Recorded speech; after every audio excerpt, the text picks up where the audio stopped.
this is a really cool series that we're doing right now as a church. We're going through characters of the Bible. And so I'm going to preach on a woman in the Bible. Tonight, our study is on a woman of great strength and dignity, Abigail. Awesome. So if you have your Bibles, please turn to 1 Samuel. We do a lot of reading tonight. So please help out each other so that everyone can get a chance to read. If you don't have one, let me know. I can help you out too. Awesome. Everyone having a great time so far? Great. So if you're there, say amen. Amen. Awesome. Oh, sorry. 1 Samuel chapter 25, verse 3 to 42. Who's heard of Abigail?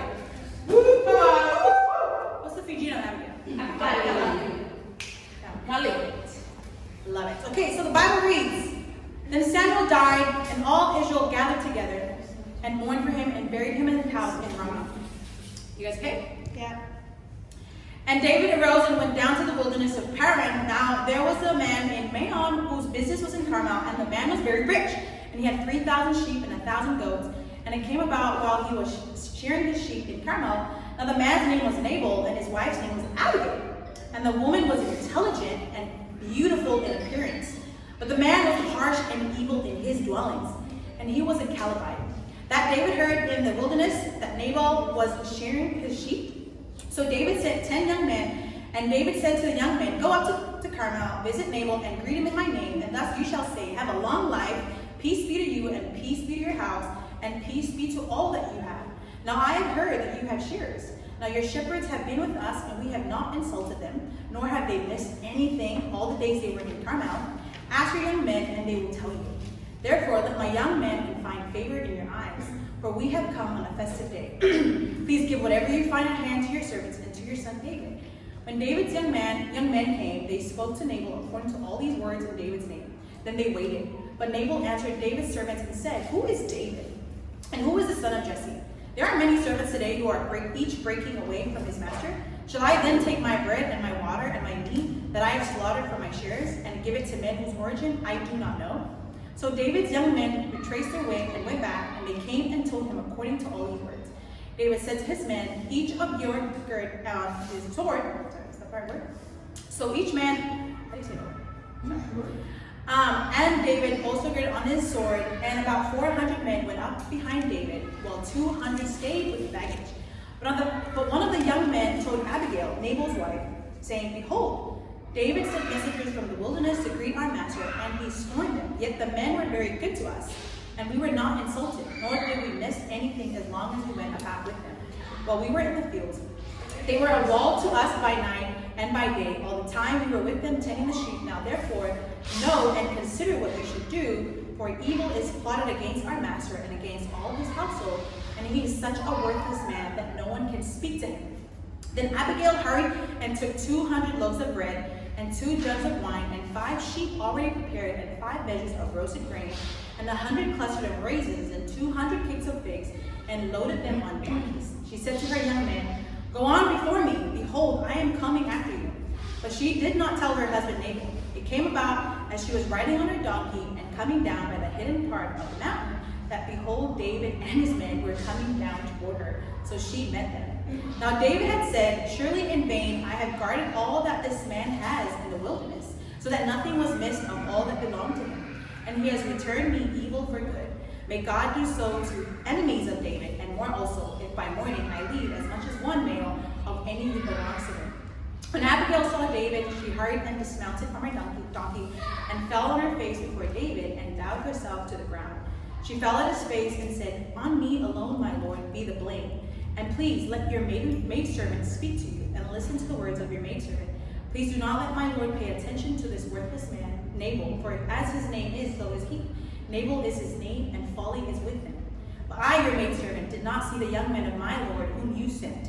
Now therefore, my lord, as the Lord lives, and as your soul lives, since the Lord has restrained you from shedding blood, and from avenging yourself by your own hand, now then let your enemies and those who seek evil against my lord be as Nabal. Now let this gift which your maidservant has brought to my lord be given to the young men who accompany my lord, Please forgive the transgression of your maidservant, for the Lord will certainly make for my Lord an enduring house, because my Lord is fighting the battles of the Lord, and evil would not be found in you all your days. Should anyone rise you up to pursue you and to seek your life, then the life of my Lord shall be found in the bundle of the living with the Lord your God. But the lives of your enemies he will sling out as from the hollow of a sling. And when the Lord does for my Lord according to all the good that he has spoken concerning you, and appoints you ruler over Israel, this will not cause grief or a troubled heart to my Lord, both by having shed blood without cause and by my Lord for having avenged himself. When the Lord deals well with my Lord, then remember your maidservant. Then David said to Abigail, Blessed be the Lord God of Israel, who sent you this day to meet me. And blessed be your discernment, and blessed be you, who have kept me this day from bloodshed and from avenging myself by my own hand. Nevertheless, as the Lord God of Israel lives, who has restrained me from harming you, unless you had come quickly to meet me, surely there would not have been left to Nabal until this morning light as much as one male. So David received from her hand what she had brought him, and said to her, Go up to your house in peace. See, I have listened to you and granted your request. Then Abigail came to Nabal, and behold, he was holding a feast in his house, like the feast of a king. And Nabal's heart was merry within him, for he was very drunk. So she did not tell him anything at all until the morning light. But in the morning, when the wine, bear with me. When the wine had gone out of Nabal, his wife told him these things, and his heart died within him, so that he became as a stone. About 10 days later, the Lord struck Nabal, and he died. When David heard that Nabal was dead, he said, Blessed be the Lord, who has pleaded the cause of my reproach from the hand of Nabal, and has kept back his servant from evil. The Lord has also returned the evil doing of Nabal on his own head. Then David sent a proposal to Abigail to take her as his wife. And when the servants of David came to Abigail at Carmel, they spoke to her, saying, David has sent us to you to take you as his wife. She arose and bowed with her face to the ground and said, Behold, your maidservant is a maid to wash the feet of my Lord's servants. Then Abigail quickly arose and rode on a donkey with her 5 maidens who attended her, and she followed the messengers of David and became his wife. And we'll stop right there. So that is all on Abigail. The whole story from Abigail's husband, where Abigail came from, to Abigail being the wife of David. And so, here Abigail is a wife to a very rich man. And, this man doesn't seem too nice, right? He's a harsh guy, and, he's quite mean. But, the description of Abigail here says that she's very intelligent and beautiful. Wow. Just 2 descriptions. And so, don't you just love that? Because that's what everyone wants to hear, right? As a woman, you want to be called beautiful everywhere you go. And then you also don't want to just be pretty looks, right? You want to be, smart as well. And so that's what's really inspired this lesson tonight. Is, be intelligent and beautiful. We're going to mix it up a little bit because, if you're intelligent, you can be an advocate. I'll talk a little bit more on that after, define it and everything.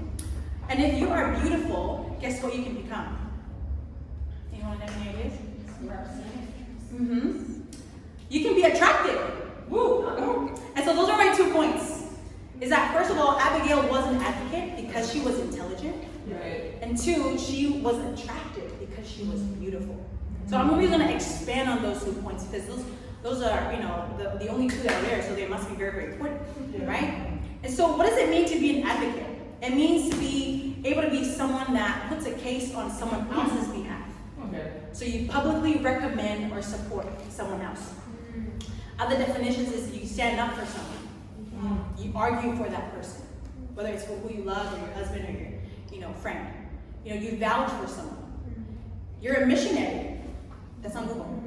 You're a spokesperson for someone. You speak for someone else's behalf if they can't voice their own opinion. You protect them. You promote them. And guess what is the opposite of an advocate? Adversary. Adversary? It's actually a critic. So if you're not an advocate, what are we? Who likes a critic? Right? And so I love for everyone to really, tie in your attention tonight if you want to be an advocate, like Abigail. Because who was Abigail an advocate for? Her husband. Maybe. People. Maybe. Actually, The Lord? Yeah, totally. Not even herself. Definitely God, because in verse 33 of all the reading I said, it says that David said, "You who have kept me this day from bloodshed and from avenging my own hand." And it also says that the Lord sent you to this day, today to meet me. So Abigail was an advocate for the Lord, not even her own husband. That's powerful. And so, I think you gotta wonder, right? There's two crazy guys in the story. One is like already crazy, and one is, tempted to be crazy because of that other guy's crazy. And so, what was Abigail really advocating for here? Peace. Peace? Well, Abigail was really advocating for what was right. Right? And, you gotta really think about who really is Abigail, right? She probably wasn't as important as the husband. It says that David sent his men straight to Nabal, right? Not Nabal and Abigail. It was just Nabal. So Abigail was probably not really this really well-known person. And it's like having someone that applies for a job, like maybe the UN, and they study economics, and then there's someone else that studies politics, but they choose the one with economics, right? That's who Abigail was. But it was because, she wasn't really well known as to be an advocate. It was what she was advocating for that was important, and that was and that is God's righteousness. And where do we get God's righteousness from? From the Bible. So very, very simple, but very, very deep, right? And so, why was Abigail the chosen advocate? Well, we see her character here when she meets David. It says when she met David, she hurried and dismounted from her donkey and fell on her face before David and bowed herself to the ground. She fell at his feet and said, "On me alone, my Lord, be the blame. And please let your maidservant speak to you and listen to the words of your maidservant." If you further down, it says, "Please forgive the transgressions of your maidservant." And so basically, she was a very humble person. Right? She takes full responsibility. She asks David if she can speak to him. She's not straight up like, "David, listen."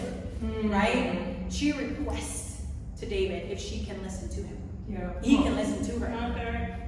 And she takes on the blame. How many of us really like to take on the responsibility of being the blame? Not many of us, right? But that's who she is, and it takes humility to do that. And she asks for forgiveness. Right? How hard is it to ask for forgiveness, guys?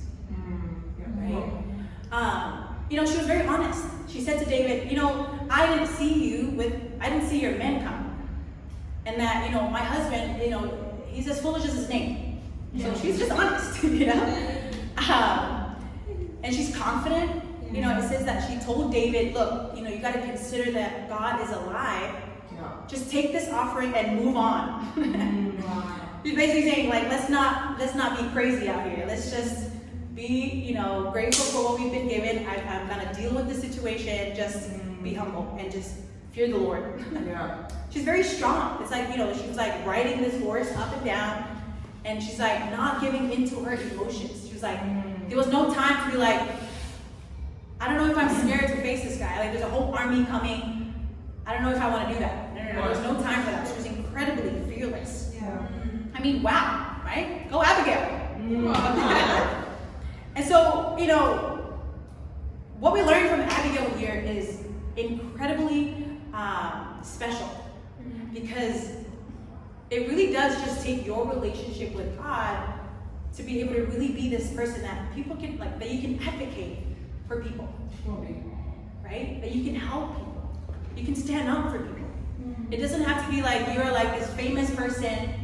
You're from whatever island and this family. You know what I mean? How it is here in Fiji. It really just takes wanting to be an advocate for God. And so, who's attracted to Abigail right here now? Awesome. Because Abigail is attractive, and that is my second point. I definitely kept this lesson very, very short because of our time. Take as many notes as you want, and I can send this to you. But yes, Abigail was attractive. What does it mean to be attractive? It means to be pleasing, to be, or appealing to look at. You want to look at that, you know what I mean? It's having quality or features that arouse interest in someone. You know, like someone genuinely likes what you're talking about. You know what I mean? You're captivating. You're charismatic. You're sweet. You're lovely. You're charming. You're friendly. You know, and it's not sexual, guys. Not at all. You know, think about tourist attraction. Think about Nicolau. You know, you want to go there. Maybe just one person wants to go there. But it's about where you want to really just go and like spend your time there, and it's what you like, right? And so again, who was attracted to Abigail? It was her husband, of course. That's why she's married. It was one of Nabal's men who asked for advice. You know, in verse 14 it says, "But one of the young men told Abigail, Nabal's wife, saying, 'Behold, David sent messengers from the wilderness to greet our master, and he scorned them. Yet the men were very good to us, and we were not insulted, nor did we miss anything as long as we went about them while we were in the fields. They were all a wall to us both day and night, all the time we were with them, tending the sheep. Now therefore know and consider what you should do, for evil is plotted against our master and against all his household, and he is such a worthless man that no one can speak to him.'" So there was someone that really valued Abigail's counsel, right? There was David, of course, who listened to Abigail's plea and later took Abigail as his wife. You know, it says that in verse 39 that Abigail sent a proposal to David sent a proposal to Abigail. And so, you know, we see here that being attractive is good, right? It helps with, you know, you dealing with helping with people, right? It helps you help people. Sorry. You know, and you may ask, you know, what really is important about being attractive? You know, is it physical? No. Being attractive is actually very, very useful for when you need to stay on the mission field. Oh, wow. AKA Sina and Anna, who came through the customs at the airport. You know, it's so interesting that, the way they came through that. So every time we have to exit, we kind of have to like really be wise when we come back in at the customs.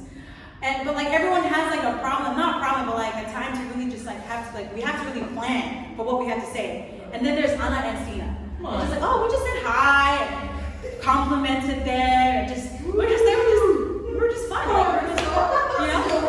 So that's when attractive is important. So, you know, being attractive is what will get us single sisters married. Wow. If you want to. You can ask Vijay, and he will tell you that Lily was definitely attractive. Right? You know, but being attractive is definitely God-given. You know, all of Song of Solomon is all about, you know, Solomon really, you know, emphasizing on how beautiful his wife was. You know, in 1 Thessalonians chapter 4, verse 11 and 12, it says, "And to make it your ambition to lead a quiet life, you should mind your own business and work with your hands, just as we told you, so that your daily life may win the respect of outsiders, and so that you will not be dependent on anybody." Right? So there's a respect that comes with being attractive, right? And in John 13, verse 34 to 35, it says, "A new command I give you, love one another as I have loved you, so you must love one another. By this everyone will know that you're my disciples if you love one another." We can make disciples from being attractive with our love. And like, you know, if you really think about it, would you rather be attractive or unattractive? Attractive, right? I really learned this the hard way, to be honest. Because when I was first studying the Bible, I was very unattractive. Basically, when I was not a Christian, I was very unattractive. My character was very rude, was very mean, was very aggressive, and I didn't like to listen to people. I was like, if you're not the pastor, I'm not listening to you, so you can't study the Bible with me. I was very like, you know, very aggressive. And so I remember the first time someone really said to me like, "You're so unattractive." But like all my life, like I'm not trying to boast out here, but like everyone would say, "Oh, you're so beautiful," you know. And of course, like I didn't want to just be beautiful. I wanted to have the brain swell, so I always like get those compliments actually at the same time all the time. But then I remember when I first studied the Bible, I was very humbled by someone that was actually really helping me study the Bible, really saying, you know, like it's out of love. But that attitude of yours is very unattractive, right? So being attractive is definitely not a physical thing, right? It's about your character. And you gotta ask sisters, are you attractive? You know, this is not a lesson to make anyone feel bad about themselves, to feel insecure. to really make you feel self-piteous. I believe in each and every one of you guys. Come on. But this lesson is to really inspire us if we want to be married like Abigail, if we want to be an advocate for the Lord, right? And so I only have 2 questions for you guys tonight. Are you an advocate for God and His righteousness and His kingdom? Do you advocate for each other? And are you attractive? Think about it. Could God really send you to help advocate for someone else tonight? Come on. Or this week? I appreciate Colleen for taking Isla to the hospital. That was really kind. This girl has work, has her family. She has all these things planned out for the week, and yet she still made time on Saturday to take on and I really appreciate Priya this other week. She was very honest. She was like, I honestly felt like Lee J was preaching at me. I saw her look straight in the eye, look me straight in the eye, and say all these things to me when he was preaching, and I was like, Priya, no, that's not my brother. My brother loves people. He preaches, out of love, and I had to really advocate for my brother because I love my brother. Come on. Is that you, sisters? Would you trust each other to advocate for each other in the times of need? Do you advocate for each other when there's persecution, when there's financial hardships, when someone is struggling with their quiet times, with their prayer times? Or are you too busy with your own life? Whatever things that you do. To be an advocate is not just doing things for each other. It's not just being busy. It's not just being productive. It's about being used by God. How did God use Abigail? She saved people's lives. Yeah. All these men were about to be killed by David, who was the actual advocate of God. But God used Abigail to advocate for him, even to David. And David could have been killed himself, so God would have been sacrificed and started a whole other kingdom with another advocate. But Abigail was used by God to save these people. So because of Abigail, people's lives were spared. That's what it means to be an advocate, guys. Come on. And that's what we're here for. That's what it means to be a Christian, to be a disciple, to advocate for each other, to advocate for Fiji. Come on. But we gotta really ask ourselves: do people really like us? Our approach, the way we speak. Even the brothers. We gotta go there, to be honest, because even I've learned a lot from having been challenged by my discipler, my mentor in Sydney, to ask my brother Paul, who I co-lead with, to really be honest with how he really feels about how I'm really doing. So she was like, get his perspective on you. It's really important. In fact, get as many perspectives from as many brothers to help you, because brothers are very observant. They're very non-emotional, so they really see you as you are. And they can be as blunt, so you gotta be prepared to ask them. Don't just, go up with your fists because you're wanting to ask for, just help to, change your character.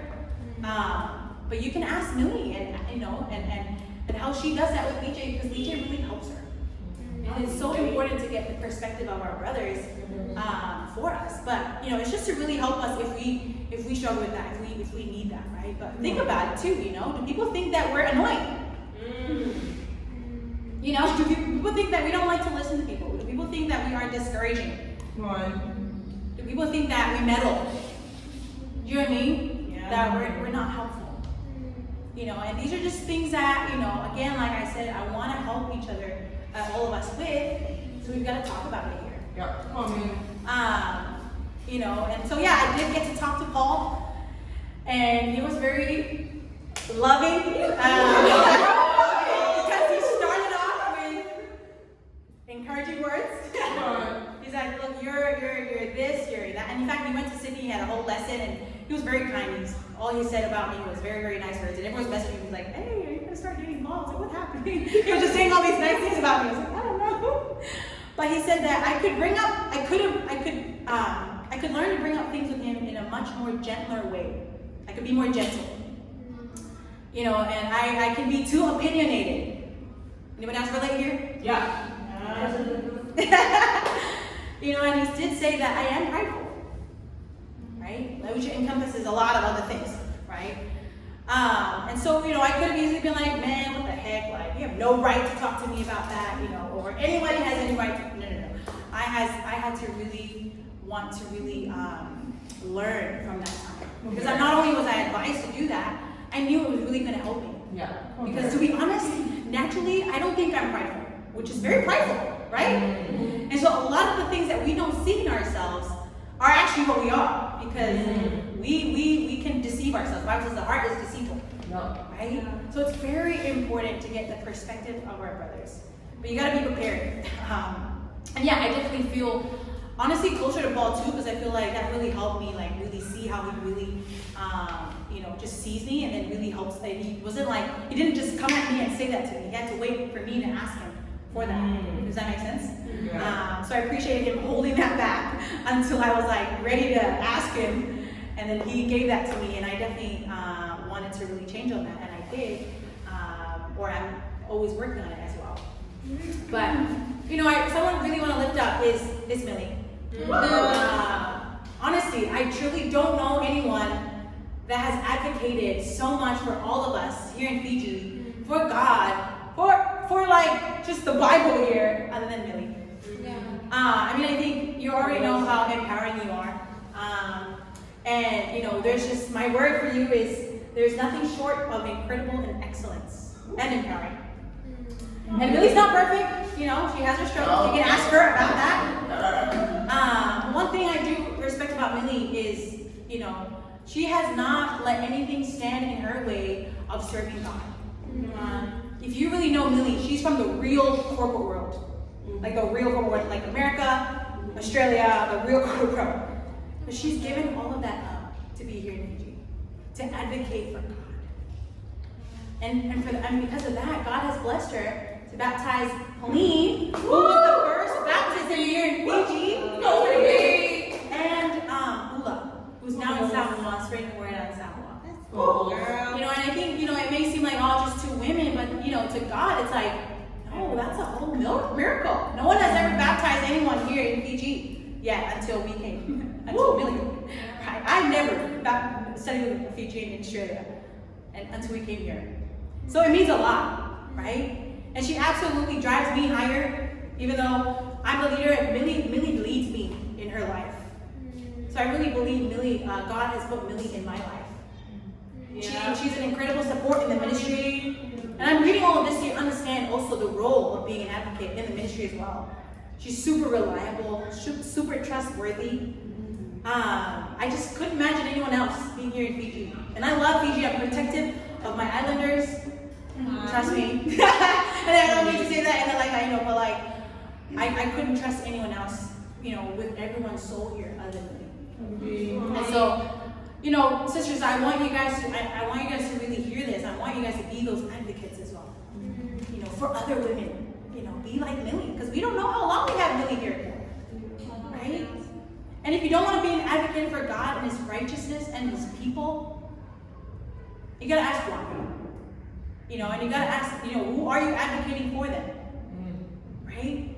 And again, think about, Abigail, right? It doesn't take, you being super like, I'm super wife, I'm super mom. No, she was like a wife of someone way more important than her, that everyone looked up to than her, right? She wasn't also known as someone very, very strong. She waited for God to give her the opportunity for her to advocate for God, right? So God always prepares His advocates. The question is, do you want to be His advocate? And are you working on being an advocate? So I hope you are encouraged by this lesson on Abigail. Again, Abigail is an advocate for God, and Abigail was attractive. I want to keep it simple, A. Get it?